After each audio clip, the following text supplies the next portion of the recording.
Hi, and welcome to More Human, More Resources, the HR podcast for entrepreneurs. I'm Vicki Brown, your host and CEO of Vidamaneo Enterprises. As a serial entrepreneur, I understand that having the right expert help has been critical to my success.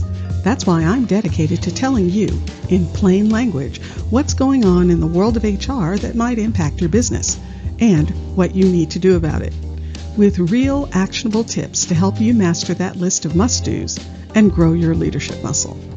First things first, the information contained in this podcast is provided for general purposes only and is not to be considered legal advice.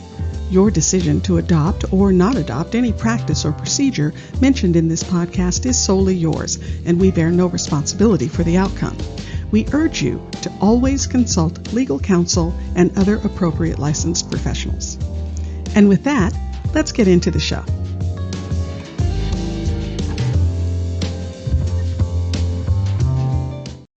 You're listening to Season 1, Episode 18. In this week's episode, our question of the day is, how to create an employee handbook? And do I actually need one? So, I bet I know what you're thinking. I don't need a handbook. We're so small, everyone knows what they need to do. Besides, a handbook is so corporate-y, and we're just not like that.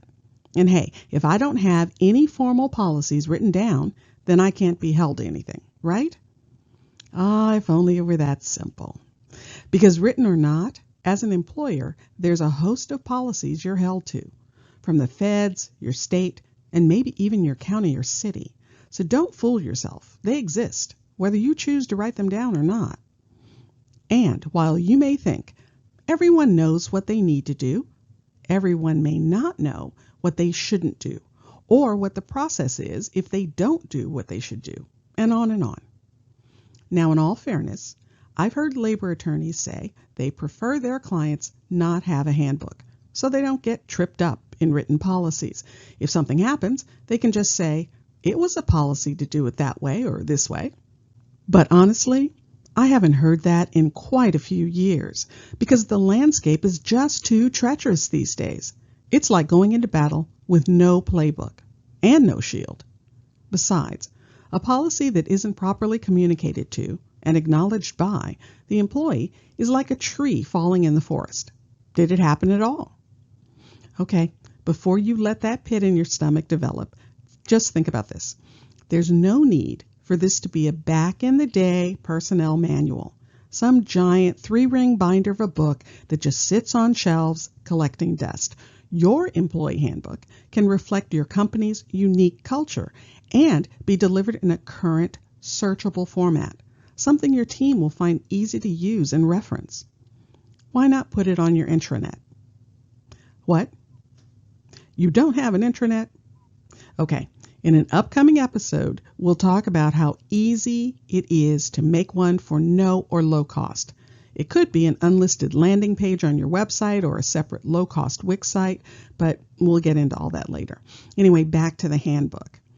Get the acknowledgement part done through e-signatures. Make it part of your company SOPs and part of the onboarding process for all new hires. It should be front and center and easily accessible. Now, on to the content. I categorize the handbook content into 4 buckets: critical must-have policies, important should-have policies, culture support policies, and, don't forget about that, policies. So let's take a peek into each bucket. Critical must-have policies are things such as the harassment-free and discrimination-free workplace policies. It should outline what's prohibited conduct, how someone can get help, and what your company will do once you've been notified of a problem. Now, obviously, with the Me Too movement, this is one of the first areas that will come under scrutiny if there's a problem. Other policies I would group in this bucket, well, they include the American with Disabilities Act and your policies on time off, such as sick leave, vacation, holidays, jury duty, etc. The important should-have policies are things such as outlining employee job status, exempt versus non-exempt, and what each means, pay dates, working hours, use of company technology, confidentiality, conflict of interest, and whistleblower. And no, whistleblower is not just for the government. violence in the workplace, smoke-free and drug-free workplace, how you handle poor performance, and what happens if someone resigns or is terminated. Now, under the culture support policies bucket, I include things like anti-nepotism, what happens if an intimate relationship develops at work, open communication, and training and development. And under the, don't forget these policies, I put things like safety and health policies, business attire, family members and visitors in the workplace, and other similar policies. Now, as you might guess, these aren't the only policies you can put in a handbook, and you may choose to skip some on the list. Hopefully, you are only choosing from the culture or don't forget buckets to skip. Just make sure you do include the critical and important policies. And start out the handbook with your mission and vision statements. And even a quick hello from the leadership team isn't a bad idea either. And for goodness sake, don't forget to include at will and this is not a contract statements. You don't want someone using your handbook to prove that they thought they were under contract and couldn't be terminated at any time. At the end, make sure you have an acknowledgement statement and a place for the employee to sign off. You should keep a record of the acknowledgments in the employee's personnel file and get a new one anytime a policy is updated. Oh, by the way, don't forget to date the handbook and any revisions. Which brings me to the question, how often should the handbook be updated or revised? Well, definitely when laws change. And lately in California, that seems approximately every 6 months. And whenever any of your company policies are changed. So if you decide to increase the amount of vacation you'll provide, you should update the handbook. My final piece of advice, don't try to do this yourself. I've seen the language in handbooks come back to bite the employer over and over. So it's important that you enlist the help of an HR expert or labor counsel.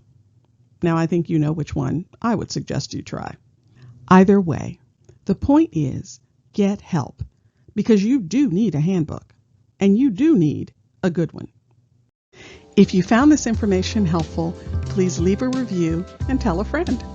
Thanks for spending the time. Until next week, same time, same place.